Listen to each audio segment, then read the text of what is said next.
آج نہ اتحاد ہمارے پاس ہے، نہ اتفاق ہمارے پاس ہے، نہ اپنی قیادت ہمارے پاس ہے، اور مسلکوں، فرقہ پرستیوں، ذات برادریوں کی بھٹیوں میں ہم جھلس رہے ہیں اور کہہ رہے ہیں حکومت ہمیں مٹانا چاہ رہی ہے، حکومت بڑی ظالم ہے۔ کسی نے سچ ہی کہا تھا کہ تیری خود ستائیوں نے تجھے کھو دیا ہے اتنا، نہ صنم ہی تجھ سے خوش ہے، نہ خدا ہی تجھ سے راضی، اور تیرے مہرے پٹ رہے ہیں، تیرے مہرے پٹ رہے ہیں، تجھے مات ہو رہی ہے، ذرا رخ بدل لے ناداں، تیرے ہاتھ میں ہے بازی۔ میرے بھائی ایمانداری سے بولیے، حالات آج زیادہ خراب ہیں یا ابتداء اسلام میں زیادہ خراب تھے؟ نفرتیں آج زیادہ عروج پہ ہیں یا پھر دور اول میں زیادہ عروج پہ تھیں؟ یہ ظلم و بربریت اور یہ اتیاچار سے ہے نا، کیا مسلمانوں کے لیے، ہماری آپ کے لیے کوئی نئی چیز ہے کیا؟ کیا میرے حضور کے بلال پہ کم ظلم ہوئے تھے؟ حضرت سیدنا عمار اور حضرت صہیب وغیرہ پہ یہ کم اتیاچار ہوئے تھے؟ آج جو مسلمانوں کی جگہ جگہ موب لنچنگ ہو رہی ہے، ایک بھیڑ آتی ہے ان کو پیٹ پیٹ کے مار ڈالتی ہے، کھمبوں سے باندھ کر کے، پیڑوں سے باندھ کر کے۔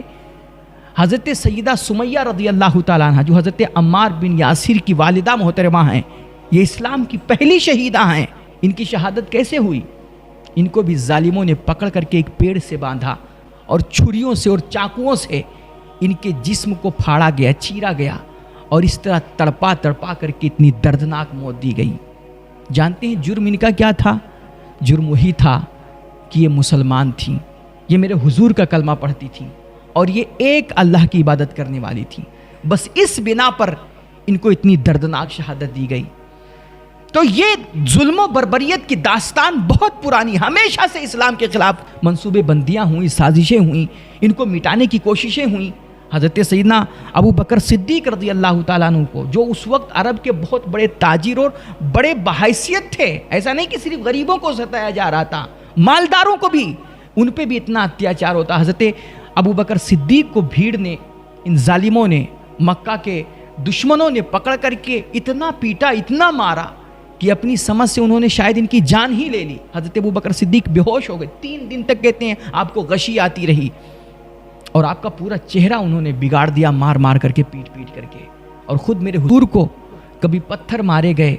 کبھی راہوں میں کانٹے بچھائے گئے، کبھی دوش مبارک پر اوجھڑیاں ڈالی گئیں، کبھی آپ کو زہر دیا گیا، آپ کے قتل کی سازشیں کی گئیں، کتنا اتیاچار ہوا۔ لیکن کیا پھر اسی مکہ میں ایک دن ایسا نہیں آیا کہ وہی لوگ جو کبھی اسلام اور مسلمانوں کو بالکل مٹانے اور ان کو ختم کرنے کے در پہ تھے، کیا پھر انہوں نے آ کر کے میرے حضور کے ہاتھ پہ کلمہ نہیں پڑھا؟ کیا وہ لوگ جو حضور کی راہوں میں پہلے کانٹے بچھایا کرتے تھے، ایک دن پھر وہ میرے حضور کی راہوں میں پلکیں بچھانے والے نہیں بنے؟ حالات بدلے، نفرتیں ختم ہوئیں، اور دشمن، بڑے بڑے دشمن پھر آپ کے دوست بنے۔ حتیٰ کی روایتوں میں تو یہاں تک آتا ہے کہ وہ یہودی جو اسلام اور مسلمانوں کے سب سے خطرناک دشمن مانے جاتے ہیں، آپ بخاری اور مسلم اٹھا کر کے دیکھ لیجئے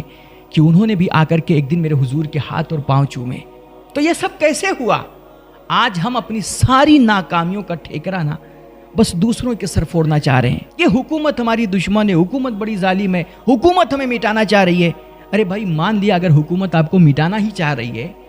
تو آپ اپنے بچنے کی تدبیر کیا کر رہے ہیں؟ کیا آپ کو اپنے بچاؤ کا کوئی طریقہ نہیں اختیار کرنا چاہیے؟ آج نہ اتحاد ہمارے پاس ہے، نہ اتفاق ہمارے پاس ہے، نہ اپنی قیادت ہمارے پاس ہے، اور مسلکوں، فرقہ پرستیوں، ذات برادریوں کی بھٹیوں میں ہم جھلس رہے ہیں اور کہہ رہے ہیں حکومت ہمیں مٹانا چاہ رہی ہے، حکومت بڑی ظالم ہے۔ ایمانداری سے بولیے میرے بھائی، کس حکومت نے کہا ہے کہ آپ نماز نہیں پڑھ سکتے، آپ اپنی مسجدوں میں نہیں جا سکتے، آپ قرآن نہیں اٹھا کر کے صبح پڑھ سکتے، آپ شراب اور نشہ نہیں چھوڑ سکتے؟ یہ کس حکومت نے کہا ہے؟ یہ تو خود تم کہتے ہو نا کہ حضرت جب تک ہم صورتی نہیں پھانکیں گے، جب تک گٹکھا نہیں کھائیں گے، ہمارا کسی چیز میں من ہی نہیں لگے گا، اور حضرت جب تک ہم جھوٹ نہیں بولیں گے ہمارا دھندا ہی نہیں چلے گا۔ تو مطلب برائیاں کرو تم، بے حیائیاں کرو تم، عیاشیاں کرو تم، اور شراب و کباب کی مستیوں میں بدمست ہو کر کے کھلم کھلا اللہ کے عذاب کو دعوت دو خود تم، اور پھر کہو کہ حکومت بڑی ظالم ہے، حکومت ہمیں مٹانا چاہ رہی ہے۔ مطلب دل کو بہلانے کو غالب یہ خیال اچھا ہے۔ میرے بھائی ادھر ادھر کی تو نہ بات کر، یہ بتا کہ قافلہ کیوں لٹا،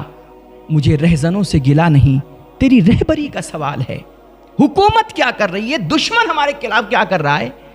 ہمیں اس سے مطلب نہیں ہے۔ یہ بتا تو اپنے لیے کیا کر رہا ہے، تو اپنے بچاؤ کے لیے کیا کر رہا ہے، تو ان نفرتوں کو مٹانے کے لیے کیا کر رہا ہے؟ تو اپنے حالات بدلنے کے لیے کیا کر رہا ہے؟ ابھی دیکھیے جب سے آسمان کے افق پہ ماہ ربیع النور شریف کا چاند نکلا ہے نا، ہر کوئی خوشیاں منا رہا ہے اور اپنے اپنے طور پر 12 ربیع الاول کی تیاری کر رہا ہے، اور کرنا بھی چاہیے، خوشیاں منانا بھی چاہیے، کیونکہ ہم سمجھتے ہیں کہ میرے حضور کے آمد کی خوشی جو ہے نا، اس سے بڑھ کر ہمارے نامہ اعمال میں اور کوئی بڑی نیکی ہے ہی نہیں کہ جس کی وجہ سے ہم اللہ کی مغفرت، اس کی رحمت اور حضور کی شفاعت کی امید لگا سکیں۔ تو یقیناً حضور کی آمد پہ خوشیاں منانی چاہیے، اور حضور کے آمد کے اس مہینے کا استقبال کرنا چاہیے اور اس کی تیاریاں کرنی چاہیے۔ لیکن بتائیے ربیع الاول کی تیاری کیسے کر رہے ہیں؟ جھنڈے لگ گئے سب کے گھر پہ، کمکمے آ گئے، لائٹیں بھی لگا دیے ہوں گے، گلی محلے میں سجا دیے ہوں گے، اور ڈی جے بک کرائے کہ نہیں؟ بھائی 12 ربیع الاول کا جلوس نکالنا ہے، اور بغیر ڈی جے کے کیسے نکلے گا یہ جلوس؟ ہم تھرکیں گے نہیں، ناچیں گے نہیں، کودیں گے نہیں، اور جب تک ہمارے حظ کو اور ہمارے نفس کو تسکین نہیں ہوگی، ہمارے کان کے چسکے نہیں پورے ہوں گے، جب تک 12 ربیع الاول کی تیاری کیسے مکمل ہوگی؟ یعنی کہ ہر وہ چیز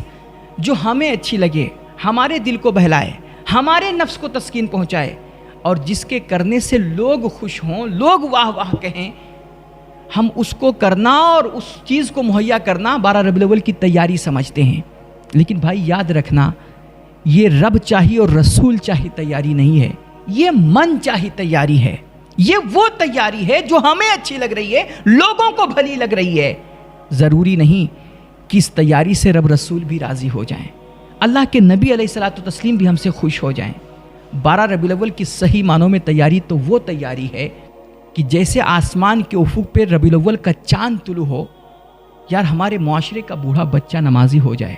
ہماری مسجدیں نمازیوں سے بھر جائیں، ہماری آوارہ پیشانیوں کو سجدوں کا نور نصیب ہو جائے، زبان سے جھوٹ نکل جائے، آنکھوں میں حیا اتر آئے، اور ہمارے آپ کے گھروں سے روزانہ قرآن کی اور درود و سلام کی آوازیں بلند ہونے لگ جائیں۔ یہ صحیح معنوں میں ربیع الاول کی تیاری ہے، اور جب ہم اس طرح کی تیاری کریں گے نا، تب پھر انقلاب آئے گا، تب ہمارے حالات بدلیں گے۔ دیکھو صحابہ کرام علیہم الرضوان نے جو چند ہی سالوں میں آدھی دنیا میں اسلام کا غلغلہ بلند کیا تھا، وہ صرف جھنڈیاں لگا کر کے، سڑکوں پہ اتر کر کے، جلوس نکال کر کے اور ہو ہلا اور نعرے لگا کر کے نہیں، بلکہ انہوں نے اپنے پہلے اخلاق سنوارے تھے، کردار سنوارے تھے، اور حضور کی سیرت پاک کا نور لے کر کے، اس کی خوشبوئیں لے کر کے جب دنیا کے سامنے پہنچے تھے نا، دنیا کے چپے چپے میں جہاں بھی وہ جاتے تھے، میرے حضور کے اخلاق کی خوشبو پا کر کے دنیا ان سے متاثر ہوتی چلی جاتی تھی، اور اسلام کا دائرہ پوری دنیا میں بڑھتا چلا جاتا تھا۔ اور آج ہم ہیں کہ نہ تن صاف، نہ من صاف، نہ ذہن و دماغ صاف، نمازوں سے مطلب نہیں، مسجدوں سے رشتہ نہیں، قرآن سے تعلق نہیں، اور جھنڈیاں لگا کر کے، جلسے منا کر کے، چھم چھم والی نعتیں سن کر کے، اور ڈی جے بجا کر کے چلے ہیں حضور کا میلاد منانے اور ربیع الاول کی تیاری کرنے۔ میرے بھائی ایک بات یاد رکھیے گا، جب تک ہم اور آپ عمل کی طرف نہیں آئیں گے، جب تک ہم اپنے اخلاق نہیں سنواریں گے، کردار نہیں سدھاریں گے، جب تک ہم جھوٹ سے، مکاری سے، دو نمبری سے، چیٹنگ بازی سے توبہ نہیں کریں گے، اور جب تک رب رسول کی طرف رجوع کر کے، سینے سے قرآن لگا کر کے، اپنے نبی کے بتائے ہوئے اصولوں پہ چل کر کے دنیا کے سامنے صحیح روپ میں اسلام کو پیش نہیں کریں گے نا، اللہ کی قسم ہمارے آپ کے حالات کبھی ٹھیک نہیں ہو سکتے ہیں۔ آپ چاہے جتنا ہو ہلہ کر لو، چاہے جتنے احتجاجات کر لو، ملک میں پھیلی ہوئی اس نفرت کی آگ کو، اس کے بھڑکتے ہوئے شعلوں کو اب اگر کوئی چیز ٹھنڈی کر سکتی ہے تو وہ ہمارے آپ کے نبی حضور محمد عربی کے اخلاق ہی ٹھنڈے کر سکتے ہیں۔ اس لیے جب تک ہم عملی طور پر یہ حضور کی سیرت کو، حضور کے اخلاق کو، ان کی بلند و بالا تعلیمات کو دنیا کے سامنے پیش نہیں کریں گے، آپ اپنے لیے حالات کی سازگاری کی کوئی امید مت رکھیے۔